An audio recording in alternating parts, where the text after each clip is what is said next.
Week 3, day 3. We had a snowstorm today. Actually, we had a snow day, no school. So I have this pretty blue color for my snowstorm, and I need to change my color. So I've got my hook already in that second chain of the chain 3, and I'm going to hold this color over there and bring this color in, yarn over, and slip stitch through both there.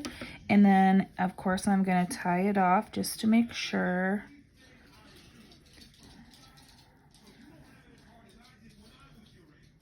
And then I'm going, so when you do it, when you have your color change or you're moving to the next round it's before a cluster like this, it's actually, I think it looks a lot more seamless than when you have to do it the other way. But a lot of people would just chain 2 from here, but I'm actually going to slip stitch into this space. Oh, you couldn't even see that because I'm going to slip stitch into this space. So I'm going to go through this space, and then I'm going to go through my loop, and that way it really blends in even better to my 2. So I'm just going to chain 2 there. This counts as the first double crochet of your next round, and we're going to be doing a cluster of 3 right in here.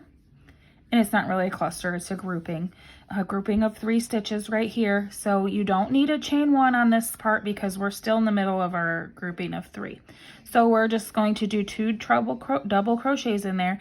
And if you want to crochet your tails in so they're more secure like I do, you just hold them to the side there and then crochet over top of them. And you're crocheting into the space, not into the stitches. We don't crochet into the stitches in Granny Stitch, or Granny Blanket. Well, Granny Stitch, Granny Square, all of it, I guess.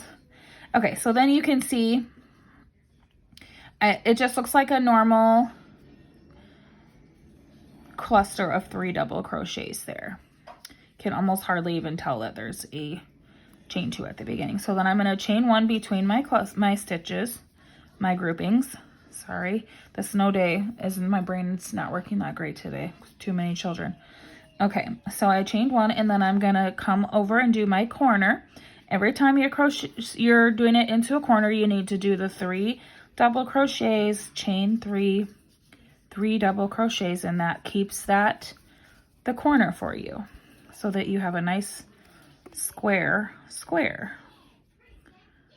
Got my 3, and then I'm going to double crochet 3 more, and that keeps me in a nice corner shape right there.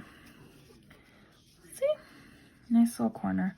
And then I'm going to chain 1 between each grouping of 3, not in a corner. You're going to just chain 1. That way, when you come back around the next time, you're just going to crochet into that chain 1. Underneath that, around it, I guess. So you're not going into the chain, you're going around it, just like you do around the corner. And you're going to double crochet 3 there.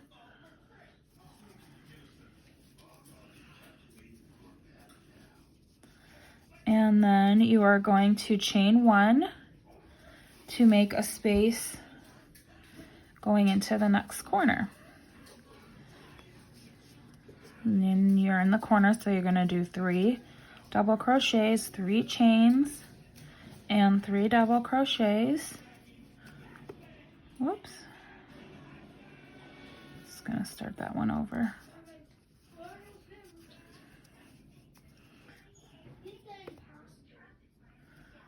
And then you're going to do your last 3 double crochets for that corner.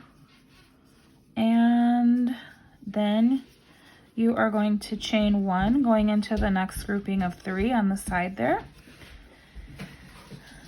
3 double crochets.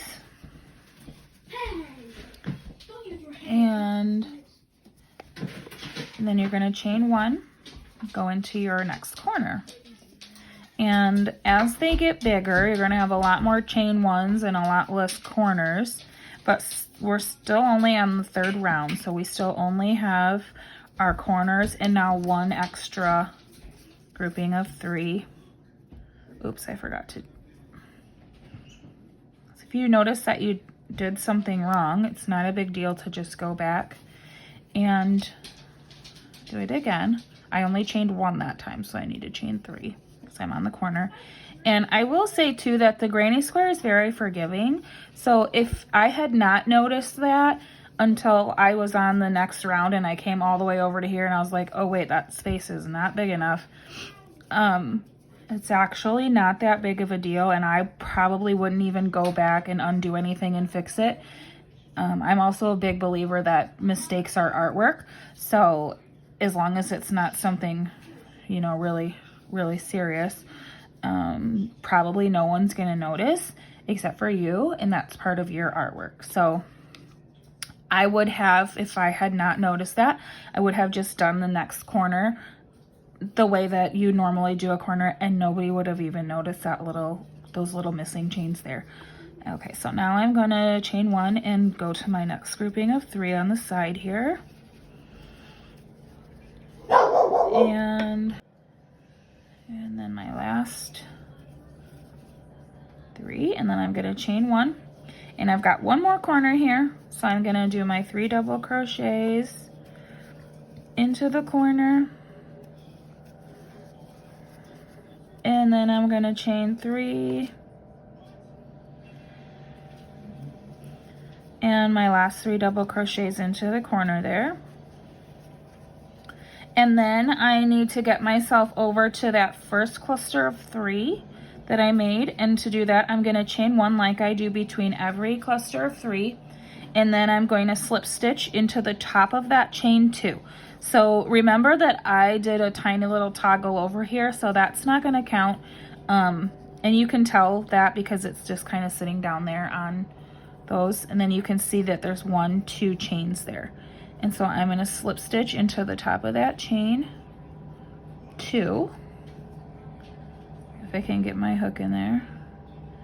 There we go. Yarn over and go through both loops. And you've got a slip stitch.